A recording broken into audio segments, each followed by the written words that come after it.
Todos bienvenidos a Filosofía Clase B, yo soy Oscar. Me han preguntado qué pienso de Juan Bautista Alberdi, a quien mencioné indirectamente en el video anterior al citar el canal Los Herederos de Alberdi. Yo creo que Alberdi fue un autor interesante, pero también sumamente confuso en su pensamiento, extremadamente heterogéneo y heterodoxo. Y esto lleva a que se haya creado algo así como un armá tu propio Alberdi. Porque si uno escoge en su obra los fragmentos que mejor le convienen, elige cerezas, lo puede hacer conservador, liberal, anarquista, socialista, nacionalista, antinacionalista, cualquier cosa. Y en realidad era un poco de todo eso, era un poco de todo. Em, yo creo que es esto lo que lo vuelve a poner de moda cada tanto en estas tierras, Alberdi.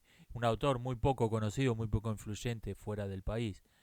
Y yo creo que es esta característica, este hecho que se lo puede convertir en cualquier cosa, seleccionando las citas apropiadas. En este momento han inventado el Alberdi liberal, obviando todos los fragmentos de su obra que no favorecen esa interpretación. Por otra parte, creo que Alberdi fue el único intelectual en estas tierras que en el siglo XIX dijo algo razonable acerca de qué hacer con los indios. Fue el único del que yo tenga noticia. Alberdi propuso construir en todos los territorios, em, mayormente en la Patagonia y en otros territorios donde la soberanía nacional era puramente nominal, estaban controlados por los indios, propuso construir pueblos fortificados, algo semi-militar, semi-civil, y comerciar con los indios. La idea era que estos tipos dijeran, che, comerciar con estos tipos es mejor negocio que estar dependiendo de la cancería para ver si nos morimos de hambre o vivimos una semana más. Se iban a incorporar solos a la civilización. Una idea interesante que lamentablemente no se aplicó, se conquistó a sangre y fuego la Patagonia y otras regiones con una violencia totalmente innecesaria. Y estaba en la época, estaban o las idealizaciones románticas del indio, que eran una especie de aborigenismo avant la lettre, eh, o bien la visión del indio como un animal, como una bestia, como un bárbaro. Y esto lo podemos encontrar incluso en la misma persona, como José Hernández, por ejemplo. Lo podemos encontrar estas dos visiones del indio en la misma persona.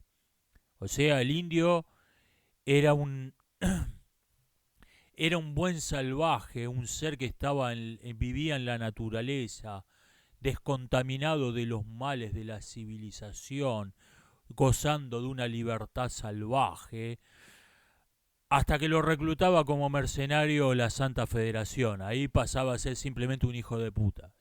Esa era la visión típica del siglo XIX. Y Alberti creo que fue el único que propuso algo razonable, sensato, de qué se podía hacer con los indios en ese contexto. Y tarde para el lugar donde lo propuso, pero en países donde todavía hay salvajes, donde esto todavía son un asunto, como Brasil, la India o las islas de la Melanesia, yo creo que Valverdi sería una lectura muy recomendable de qué hacer con los salvajes. Hoy todavía es una lectura recomendable en esos lugares. Em, ¿Qué pienso de la teoría racial?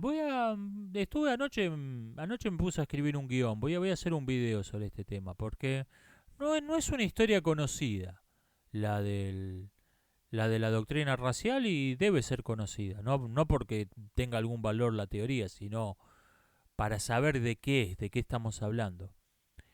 Em, Me han preguntado cómo reconocer una pseudociencia. Tengo un video sobre el tema en la sección La valijita de herramientas de filosofía de película. En breve, de modo muy lacónico, una pseudociencia no puede ser falsa. está formulada de un modo en que cualquier cosa que uno diga aporta evidencia a su favor y absolutamente nada puede aportar evidencia en contra. Esa es la característica definitoria de una pseudociencia. Hoy el término se ha totalmente bastardeado, se ha incluso invertido su significado. Pero este es el verdadero sentido que tiene en filosofía de la ciencia. Me dicen, la educación sexual en las escuelas no puede prevenir cosas como los embarazos adolescentes. Es que el sofisma está en el concepto de educación sexual. Lo que se quiere hacer con la educación sexual integral es adoctrinar y corromper a los chicos, no enseñarles nada, no educarlos. Es un abuso del término educación.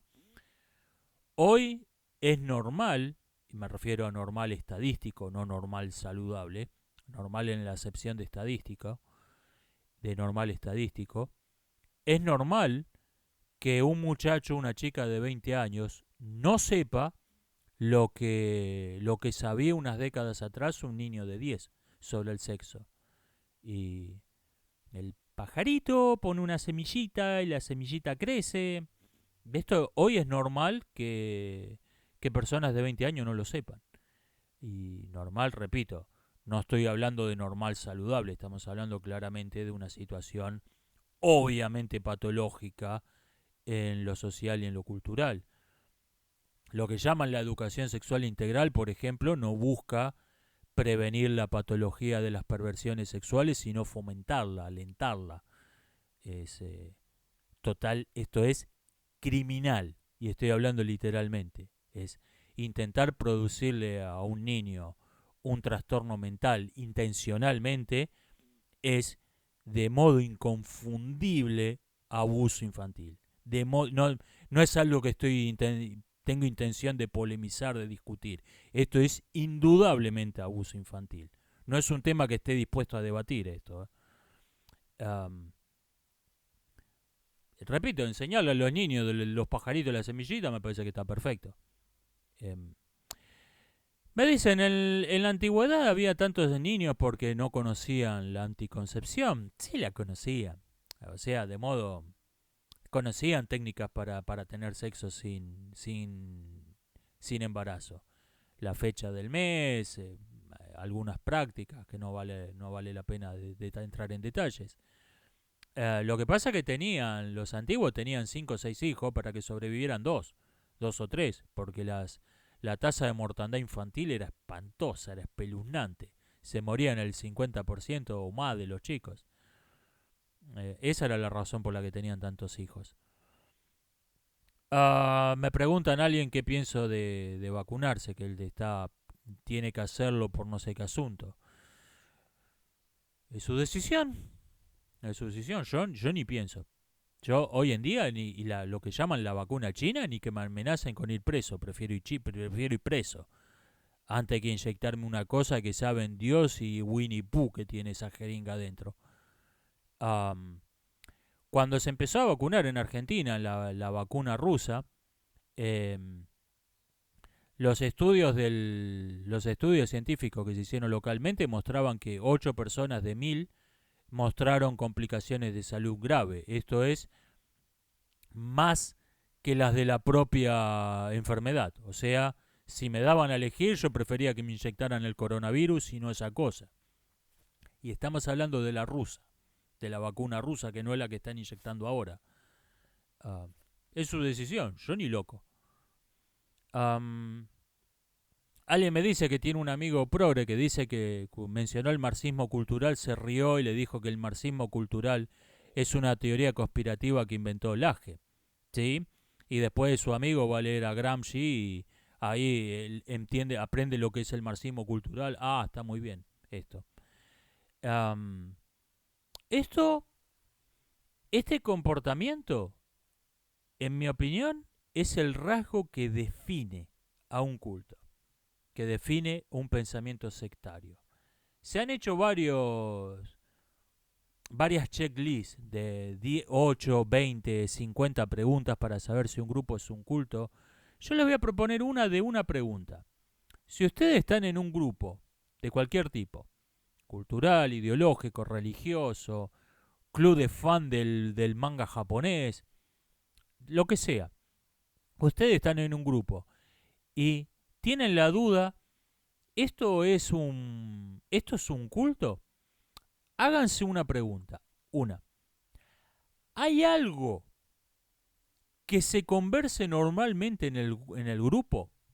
Que en el grupo sea tema habitual de conversación, pero esté prohibido mencionar afuera del grupo. O cuando lo menciona alguien de fuera del grupo, se lo acusa de que eso es una calumnia, eso es una teoría de conspiración, eso es un rumor absurdo, etcétera, etcétera. Y después de decir eso es una calumnia, una teoría conspirativa, una campaña de propaganda en nuestra contra.